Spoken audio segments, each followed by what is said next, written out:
बिस्मिल्लाहिर्रहमानिर्रहीम। Welcome to research media channel.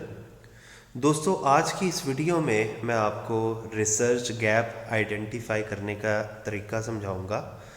वैसे तो बहुत सारे मेथड्स हैं जिनके ज़रिए आप रिसर्च गैप आइडेंटिफाई कर सकते हैं, जिनमें से एक मेथड ये है कि आप फैक्ट शीट बनाकर रिसर्च गैप को ज़्यादा इफ़ेक्टिवली आइडेंटिफाई कर सकते हैं।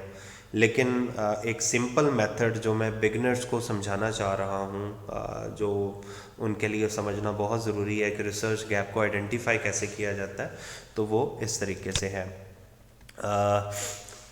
रिसर्च गैप को आप किसी भी पॉइंट के ऊपर फोकस करके आइडेंटिफाई कर सकते हैं। रिसर्च गैप जो है इन टर्म्स ऑफ वेरिएबल भी आइडेंटिफाई हो सकता है, इन टर्म्स ऑफ मेथडोलॉजी भी आइडेंटिफाई हो सकता है, इन टर्म्स ऑफ पॉपुलेशन भी आइडेंटिफाई हो सकता है, in terms of time dimension भी आइडेंटिफाई हो सकता है।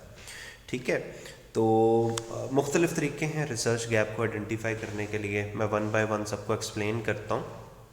ठीक है, उसके बाद जो मेथड आपको सूट करे आप उसके अकॉर्डिंगली अपना रिसर्च गैप जो है वो आइडेंटिफाई कर सकते हैं। सबसे पहले आते हैं वेरिएबल पे। Variable as a research gap तब आइडेंटिफाई होता है जब आप कोई ऐसा वेरिएबल जो है वो यूज़ कर रहे हैं अपनी स्टडी में जो पहले कभी इस्तेमाल या तो हुआ नहीं या काफ़ी गैप के बाद उसका यूसेज किया जा रहा है, या किसी पर्टिकुलर जो है वो पॉपुलेशन के अंदर पहली बार उस जो है वेरिएबल को आइडेंटिफाई किया जा रहा है या उसको असेस किया जा रहा है। ठीक है, तो इट्स मीन नॉर्मली अगर आईवी और डीवी का ऑलरेडी कोई रिलेशनशिप एग्जिस्ट करता हो, काफ़ी ज़्यादा स्टडी हो चुका हो, तो आप मीडिएटिंग के तौर पर एक नया वेरिएबल शामिल कर सकते हैं या मॉडरेटिंग के तौर पर एक नया वेरिएबल शामिल कर सकते हैं। ठीक है, जो कि एक नए रिलेशनशिप को जो है वो जन्म देगा। ठीक है, या फिर आप एक ऐसा आईवी सेलेक्ट कर लें जो पहले इस डीवी के साथ यूज़ ना किया गया हो, लेकिन थ्योरेटिकली उसकी जस्टिफिकेशन हमें चाहिए। ठीक है, मींस आप जिस भी इंडिपेंडेंट वेरिएबल को डिपेंडेंट वेरिएबल के अगेंस्ट इस्तेमाल करें, you need to provide a theoretical justification. ठीक है, आपको थ्योरी की बेस पर जो है वो जस्टिफिकेशन प्रोवाइड करनी पड़ेगी इन केस ऑफ जो भी आप नया इंडिपेंडेंट वेरिएबल इस्तेमाल कर रहे हैं। इसी तरह अगर आप mediating variable as a new variable शामिल कर रहे हैं तो इसकी भी थ्योरेटिकल जस्टिफिकेशन रिक्वायर्ड होती है। हाउएवर जो मॉडरेटिंग होता है, मॉडरेटिंग वेरिएबल के लिए थ्योरेटिकल जस्टिफिकेशन नेसेसरी नहीं है, लेकिन अगर ये भी मिल जाए तो आपका केस थोड़ा सा स्ट्रांग हो सकता है। मतलब नेसेसरी नहीं है मॉडरेटिंग के लिए। तो इन टर्म्स ऑफ वेरिएबल अगर आप आइडेंटिफाई करें कि प्रीवियस स्टडीज़ में फ़लाँ वेरिएबल इस्तेमाल हो चुके हैं लेकिन इन वेरिएबल का इफेक्ट नहीं देखा गया, या फिर इन वेरिएबल का अगर इफेक्ट देख लिया गया तो हम एक नया मीडिएटिंग वेरिएबल शामिल कर रहे हैं, या फिर एक नया मॉडरेटिंग वेरिएबल जो है वो हम शामिल कर रहे हैं, तो इस सूरत में इसको हम कहते हैं research gap based on the variable. दूसरा जो रिसर्च गैप हो सकता है वो हो सकता है बेस्ड ऑन मेथडोलॉजी। जिस मेथड को आप इस्तेमाल कर रहे हैं वो मेथड या तो पहले इस्तेमाल हुआ नहीं, या फिर अगर इस्तेमाल हुआ है तो किसी और पॉपुलेशन पे किसी और टाइम डायमेंशन में इस्तेमाल हुआ है। ठीक है, जबकि जो करंट पॉपुलेशन है जिसके ऊपर आप स्टडी करना चाह रहे हैं, उस मेथड को आप यूज़ करना चाह रहे हैं, तो वो यूनिक आप एज ए मेथड इस्तेमाल कर रहे हैं। तो इट्स मीन यूनिक और रेयरली यूज्ड मेथड। अगर वो यूज़ हुआ हुआ है तो कहाँ कहाँ यूज़ हुआ हुआ है। ठीक है, और इस पॉपुलेशन में इसको यूज़ करने से कोई अगर लिमिटेशन आ सकती है, कोई प्रॉब्लम आ सकती है, तो वो भी आपने बतानी है।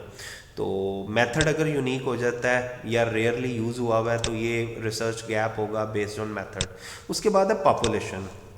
जो आप स्टडी कंडक्ट कर रहे हैं, ठीक है, आपके आईवी डीवी सेम हो, लेकिन जिस पॉपुलेशन को आपने चूज़ किया है for the purpose of dependent variable, जिसके हवाले से आपने उसकी इम्पोर्टेंस बताई, उसकी डेफिनेशन बताई और उस पर इंडिपेंडेंट वेरिएबल्स का इम्पैक्ट बता रहे हैं, अगर उस पॉपुलेशन पे पहले काम नहीं हुआ हुआ, ठीक है। फॉर एग्जांपल मैं एक स्टडी कंडक्ट कर रहा हूँ, ठीक है, जबकि उस पर प्रीवियसली काम अमेरिका में हुआ हुआ है, यूरोपियन कंट्रीज़ में हुआ हुआ है, ठीक है, और दूसरी कंट्रीज़ में हुआ हुआ है, लेकिन पाकिस्तान की टेक्सटाइल इंडस्ट्री पे नहीं हुआ हुआ, ठीक है। तो मुझे ये चीज़ जस्टिफाई करनी पड़ेगी कि ये पाकिस्तान की टेक्सटाइल इंडस्ट्री पे काम नहीं हुआ हुआ, ठीक है। तो ये पॉपुलेशन की बेस पे जो है वो रिसर्च गैप हो जाएगा। नॉर्मली मैं पॉपुलेशन की बेस पे रिसर्च गैप जो है उसको ज़्यादा कंसिडर करता हूँ जब आप रिसर्च पेपर लिख रहे हो। सो पॉपुलेशन या target population of existing research is not considered previously, ठीक है जी।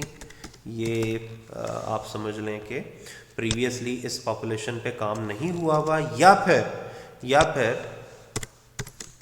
There is a huge gap, at least 5 year का गैप होना ज़रूरी है, ठीक है। There is a huge gap at least 5 years for the target population, यानी आप जिस पॉपुलेशन को स्टडी कर रहे हैं उस पर आखिरी बार काम 5 साल 6 साल 7 साल पहले हुआ है, ठीक है। तो आपको वो गैप मिल जाता है, तो वो भी आप यहाँ पे डिस्कस कर सकते हैं। अच्छा जी, उसके बाद चौथा और आखिरी जो पॉइंट है वो टाइम डायमेंशन का गैप है, ठीक है। जैसे मैंने यहाँ पर अभी प्रीवियस पॉपुलेशन के हवाले से बताया कि कम से कम 5 साल पहले इस स्टडी को कंसिडर किया जा सका है इस पॉपुलेशन पे, लेकिन फ्रेश एविडेंस मिसिंग है। तो आप यूँ कह लें कि when fresh evidence are required for current scenario. For example आपको पता होगा कि कोविड 19 जो है वो 2019 के एंड पे आया था। लेट्स सपोज 19 के स्टार्ट में आपने एक स्टडी जो है वो कंडक्ट की, ठीक है, 2019 के स्टार्ट में, या लेट्स सपोज 2018 में एक स्टडी कंडक्ट हुई हुई है, ठीक है, और इस वक्त 2022 चल रहा है। तो 2018 जो है वो प्री कोविड सीजन्स है, प्री कोविड सीज़न हो गया, ठीक है, और ये जो 2022 है ये पोस्ट कोविड सीज़न हो गया। तो अगर आप इस तरह से कंपैरिजन करके कोई स्टडी करना चाह रहे हैं और फ्रेश एविडेंस निकालना चाह रहे हैं तो वो इस तरीके से भी निकल सकते हैं। तो इसको हम टाइम डायमेंशन का जो है वो कह सकते हैं कि ये टाइम डायमेंशन का गैप है। तो it is up to you कि आप किस तरह से रिसर्च गैप को आइडेंटिफाई करते हैं। तो मैं यहाँ पे एग्जाम्पलीफाई करता हूँ, लेट्स सपोज पॉपुलेशन को बेस बनाकर, ठीक है, मैं पॉपुलेशन को बेस बना के एक रिसर्च गैप जो है वो आपको बनाकर दिखाता हूँ। बाकी आपकी मर्ज़ी, आप वेरिएबल की बेस पे करना चाह रहे हैं, आप मेथडोलॉजी की बेस पे करना चाह रहे हैं, पॉपुलेशन या टाइम डायमेंशन के हवाले से आप रिसर्च गैप फाइंड आउट करना चाह रहे हैं, तो आप उस तरीके से जस्टिफाई कर सकते हैं। तो मैं यहाँ पर आपको पॉपुलेशन के मेथड से गैप को आइडेंटिफाई करने का तरीका बताता हूँ। तो इसमें आप जो है वो कोशिश करें कि लेटेस्ट 5 ईयर की जो रिसर्च है, ठीक है, जो आपकी टारगेट पॉपुलेशन पे कंडक्ट नहीं हुई हुई उसको बेस बना लें, ठीक है। ये लिस्टेड कंपनीज ऑफ पाकिस्तान है, तो मैं यहाँ पे लिख देता हूँ फॉर एग्जांपल ये लिस्टेड कंपनीज ऑफ पाकिस्तान, इन पे काम नहीं हुआ हुआ, ठीक है। तो मैं इसको गैप के अंदर आइडेंटिफाई करता हूँ, जस्ट अ मिनट जी। The previous research studies lacking evidence for cash holdings and its determining factors, especially employee productivity, organizational productivity, ये मेरे इंडिपेंडेंट वेरिएबल है, ownership type and dividend policy in case of non financial listed companies in Pakistan. अब ये मैंने एक introductory statement लिख दी कि ये जो वेरिएबल हैं जिनको मैं स्टडी करना चाह रहा हूँ अपने डिपेंडेंट वेरिएबल के रेफरेंस से, इनके ऊपर नॉन फाइनेंशियल कंपनीज के हवाले से काम नहीं हुआ हुआ। ठीक है, the previous research studies lacking fresh evidence, मैं लिख देता हूँ बल्कि fresh evidence for cash holding and it's determining factor. आप इस तरह से भी लिख सकते हैं, the previous research studies is lacking fresh evidence for, आप इंडिपेंडेंट वेरिएबल पहले लिख लें, डिपेंडेंट बाद में लिखें, उसके बाद एंड पे आप जो आपकी टारगेट पॉपुलेशन है वो लिख लें। अब आगे जो है आपने जस्टिफाई करना है किस तरह से, आपने लेटेस्ट जो 5 ईयर्स के पेपर हैं उनको यहाँ पे कोड कर देना है। फॉर एग्जांपल, ठीक है, लेट्स सपोज मैं यहाँ पर लेटेस्ट 5 ईयर का मतलब है कि अगर ये 22 चल रहा है तो 22, 20, 21, 20, 19 और 18 से ऑनवर्ड, तो 18 में से एक स्टडी जो है वो आप चूज़ कर लें। राइट साइड पे अगर आप देखें तो आपको पता चलता जाएगा कि ये किस पॉपुलेशन में हुई हुई है। ये चाइना पे हुई हुई है। ठीक है, चाइना के कॉरपोरेट सेक्टर पे, ये देखें यही लिखा हुआ आ रहा है 2018 की स्टडी फॉर एग्जांपल। तो इसको आप चूज़ करके यहाँ पे कोड कर दें, इस तरह से इसको सेलेक्ट किया, राइट क्लिक करके, फॉर एग्जांपल सुई at all examined Chinese corporate sector. ठीक है, फिर कोमा लगाया। अब 2019 का एक रेफरेंस देख लें। ठीक है, इसमें पता नहीं चल रहा कि ये कहाँ पे स्टडी कंडक्ट हुई हुई है, इसको देख लेते हैं जी। ये इटालियन कंपनीज पे हुई हुई है, ये देखें जी यहाँ पे लिखा हुआ आ रहा है लार्ज इटालियन कंपनीज। ठीक है, इसको सिलेक्ट करें, यहाँ पे हम ले आते हैं इस जगह पे सेकंड रेफरेंस के तौर पर। ठीक है, इसको भी इसी तरह राइट क्लिक करके आप ठीक कर लें।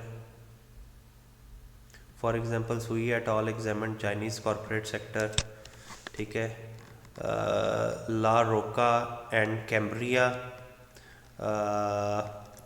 Considered Italian firms. ठीक है जी, फिर कोमा लगाया। उसके बाद हम देख लेते हैं जी 2020 में कोई एक, ये जी सऊदी अरेबिया में काम हुआ हुआ है। ठीक है, non financial firms in Saudi Arabia.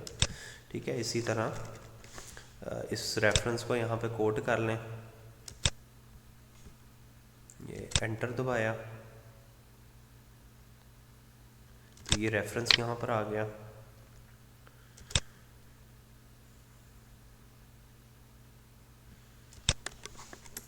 investigated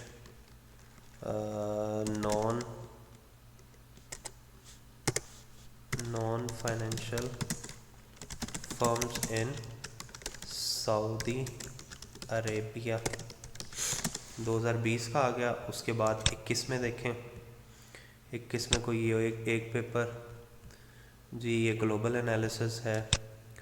ठीक है, उसके बाद इसमें भी मेंशन नहीं है। 21 में देखते जाएं जी, ये भी नहीं है।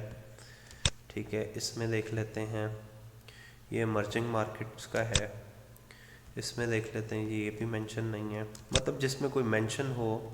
अब ये देखें, ये पाकिस्तान पे हुआ हुआ काम, लेकिन 2021 का है। आप इसको पोस्ट मतलब ड्यूरिंग कोविड सीज़न कह सकते हैं। ठीक है, तो ये लिस्टेड फर्म पे काम हुआ हुआ है, लेकिन इसमें इसने कंट्री लेवल गवर्नेंस पे काम किया हुआ है। यहाँ पे इसको हम इस तरह से कोड कर लेंगे, हाउएवर, ये देखें जी, इसने क्योंकि कंट्री लेवल गवर्नेंस और कैश होल्डिंग पे काम किया हुआ है, तो इसको मैं यहाँ से चूज़ करता हूँ। ये देखें, however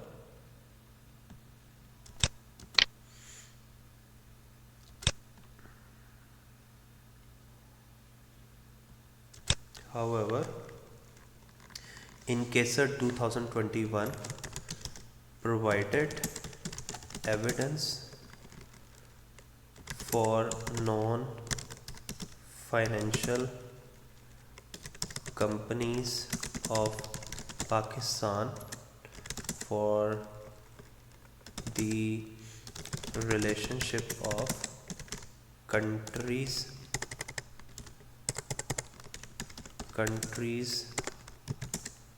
governance impact on cash holding. It means that the employee productivity, organizational productivity, ownership type and dividend policy were not considered in this study.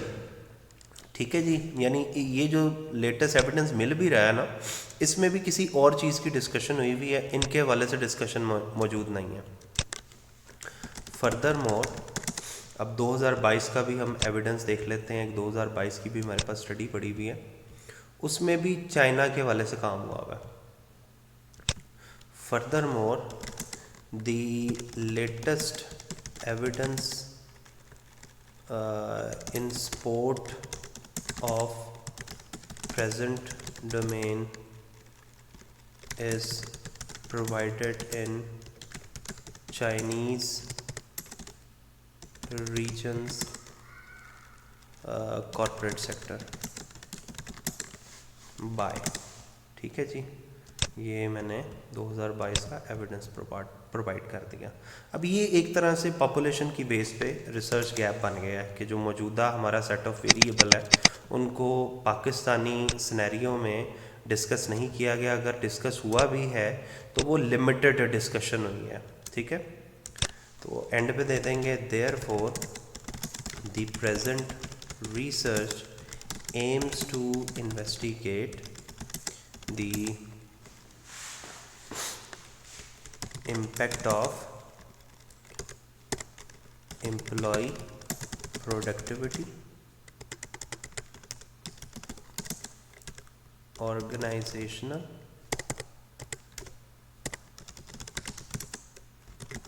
productivity, ownership type and dividend policy for the non-financial companies of Pakistan. Additionally,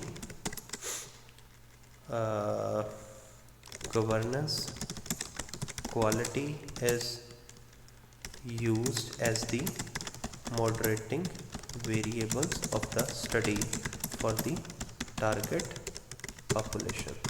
ठीक है जी, ये एक appropriate way हो गया research objective को explain करने का। तो जैसे मैंने पहले बताया, आप जिस तरीके से जस्टिफाई करना चाहें आप कर सकते हैं। आप वेरिएबल की शक्ल में भी जस्टिफाई कर सकते हैं, आप मेथडोलॉजी की बेस पे भी, if you have learn the econometrics technique, आपको डाटा एनालिसिस वगैरह आता है और कोई यूनिक आप मेथडोलॉजी यूज़ करना चाह रहे हैं तो उसकी बेस पे भी हो सकता है, पॉपुलेशन की बेस पे भी हो सकता है और टाइम डायमेंशन की बेस पे भी। तो what ever method you consider कि जी ये मेथड मैं गैप में आइडेंटिफाई कर सकता हूँ या ये गैप में मुझे नज़र आया है, वो आप यहाँ पर जस्टिफाई कर दें।